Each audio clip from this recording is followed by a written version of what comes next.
प्रभागातील नागरिकांना मूलभूत सुविधा उपलब्ध व्हाव्यात यासाठी सोलापूर महानगरपालिका तसेच राज्यस्तरीय विविध शासकीय योजनांतर्गत सर्वाधिक निधी खेचून आणून प्रभाग क्रमांक 22चा चौफेर विकास साधला असल्याचे मनोगत राष्ट्रवादी काँग्रेस पार्टीचे प्रदेश उपाध्यक्ष तथा जिल्हा नियोजन समितीचे विशेष निमंत्रित सदस्य किसन जाधव यांनी व्यक्त केलं।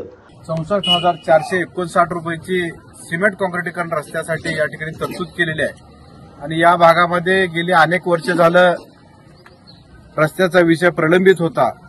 त्याचं वारंवार नागरिकांच्या माध्यमातून मला असेल, माझे सहकारी नगरसेवक नागेशांना गायकवाड असेल, आम्हा दोघांनाही नागरिकांनी सातत्यानं त्या रस्त्याच्या संदर्भात सूचना केलेलं होतं आणि त्याच पद्धतीनं या ठिकाणी चर्च आहे मंजुनाथ नगरमध्ये, त्या चर्च देखील पास्टरांनी आणि राजूदादा आणि सगळेच सहकाऱ्यांनी चर्चच्या परिसरामधलं देखील रस्त्याचं कामाबद्दल मागणी या ठिकाणी केलेलं होतं आणि विशेषतः माझे सहकारी आवी गायकवाड हे सोशल मीडियाच्या माध्यमातून सातत्यानं माझ्याकडे पाठपुरावा करत होते आणि या भागातील सर्व ज्येष्ठ श्रेष्ठ मंडळी आम्हा दोघाही सदस्यांना रस्त्यासंदर्भात मागणी करत होते।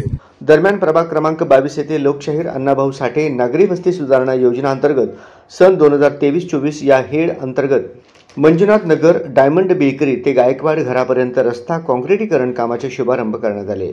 या प्रसंगी प्रदेश युवक सरचिटणीस चेतन नागेश गायकवाड, हरिदास गायकवाड, श्रीमती जानकीबाई बापू जाधव, मग्गूबाई विठ्ठल जाधव, अश्विनी अवी गायकवाड, छाया गायकवाड, हरिभक्त परायण श्रीमती शिंदे मावशी, बनसोडे मावशी, जॉन वेरुली, अजय अष्टोळ, मायकल जेवल, जॉन झंकेर, दिलीप अडसोळे, वासू हल्ली, दीपक डोईफडे, कुणाल बापू आदी उपस्थित होते। तरी मंजुनाथ नगर 25 वर्षाला रहिवासी आहे। माझ्या बोळात तर पाऊस आल्यावर गोग्यापर्यंत पाणी साधलं। मी स्वतः पट्टी काढून 100 रुपये करून 700 रुपयाचे माती टाकली। आता आज उद्घाटन होते त्याबद्दल मी धन्यवाद नागेभावांना आणि मी या मंजुनाथ नगरमधील चर्चमध्ये गेले 10-12 वर्षापासून येत आहे आणि या वाडामध्ये येताना मला प्रकर्षाने जाणवले की किशनभाऊ जाधव आणि नागेशांना गायकवाड यांचे माझे पूर्वीपासूनचे संबंध आहेत। आम्ही त्यांच्या ऑफिसला वारंवार भेट देऊन आणि या भागात रोड करण्याविषयी विनंती केली आणि आम्हाला त्यांनी प्रतिसाद दिला। त्यामुळे आज हा उद्घाटन बघत आहोत।